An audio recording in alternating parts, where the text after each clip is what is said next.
Hi, this is Roger, thanks for dropping by. Welcome to another 2023 Project Orchids video. This one video will be quite different to any other. Fingers crossed. The first thing I did say I'd film it is the demise of the Vanda. Now this was voted in as joint 7th, yes?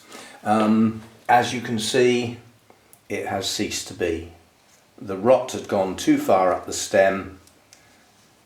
There's no point in even thinking about that recovering, it's just rotted. So that is a lost plant, so that's point number 1. Now I did say if we lose a plant, we voted the top 8, yes? So joint 7th, you know, that was that. But I did say there was a 9th place, and if any plant failed early in the season, the 9th place would be replaced.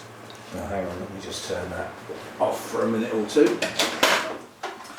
The 9th place would move up to 8th place. So in 9th place was the Miltonia. Actually, that's the wrong plant. I'll be back.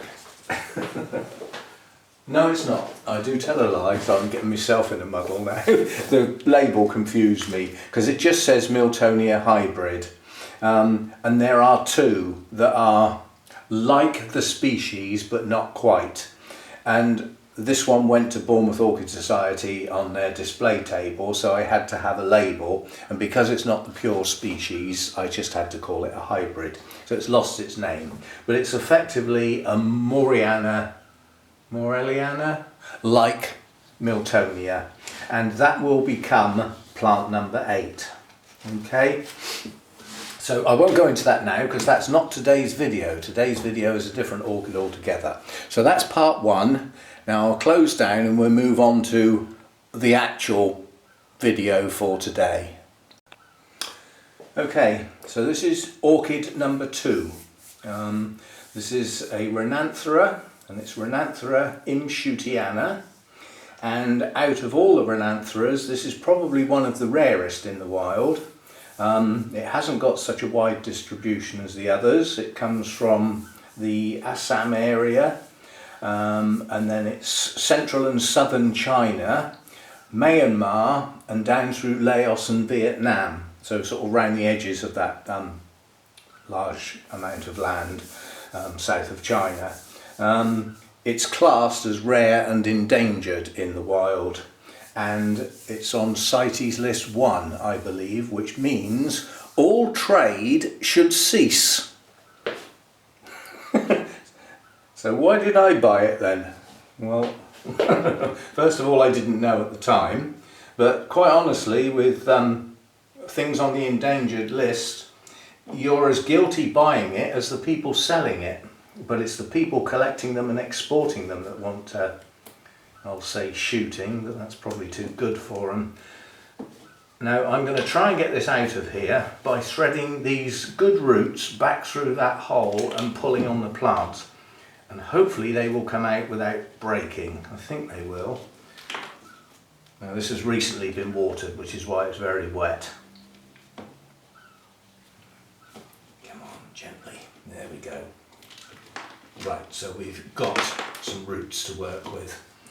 Over the other side here, not much. So this was potted up in a mix of bark and moss.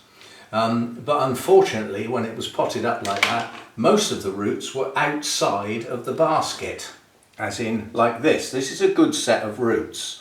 This needs to be hydrated. When I pour water over this, these don't hydrate.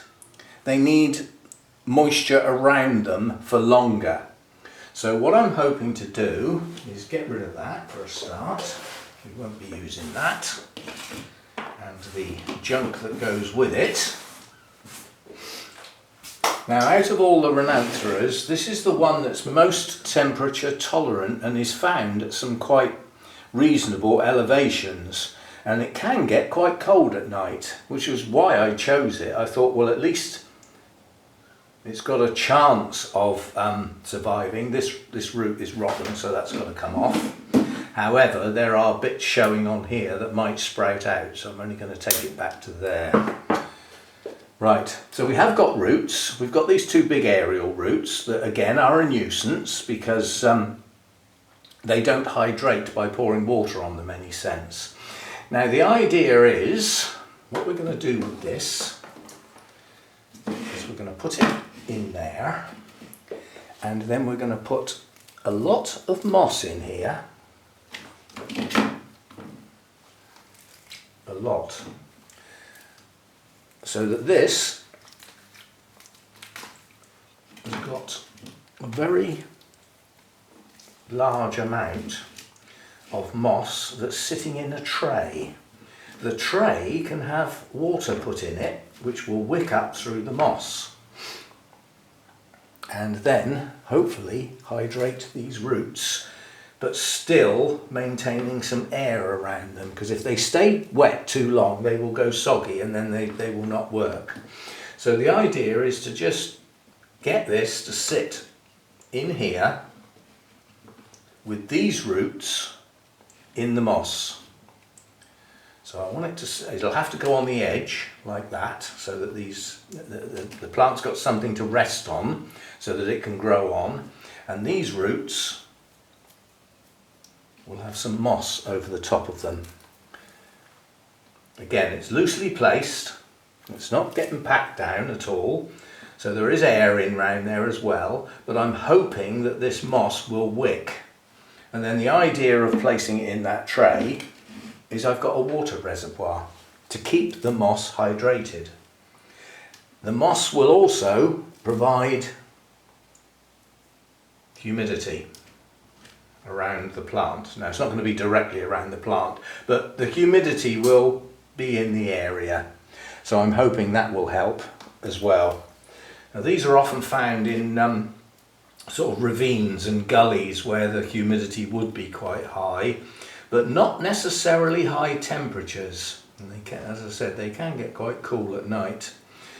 So this one should be okay in here, but it's not going to stay in here. This is going to go up on the windowsill in the bathroom where it gets better light and does not drop down so cold at night, because it's in the house obviously. And I'm going to give it a try in there. The light in the bathroom is quite intense simply because it's on a windowsill that faces south, but it's got patterned glass, so it's not like direct sun, and it's also got a slatted blind. So that's how I'm going to try growing it now. I might even, will you bend without breaking? Yes. So we've now got another root that can hydrate from the base. I'd be pushing my luck if that one would bend. Do you know, I think it will. Wait for that horrible sound, that snap. So, right, we've got more roots that can hydrate now. As I said, I don't want these soaking wet, so I do want some air around them. But if they're touching some damp moss, they should hydrate. So we'll see what happens, because I think this plant is not doing badly, but not doing as well as it could. So we'll see how it does now with that extra moisture. So I will put some RO water in that tray. Now every now and again this is going to need some feed obviously, and to feed it what I will do is drain the moss and then actually sit it in some water with some feed and allow that to be soaked into the roots, then let it drain off, and then basically rinse it with some RO water and put it back in its RO water, because I don't want the moss holding lots of feed, because that probably won't do the moss any good for a start.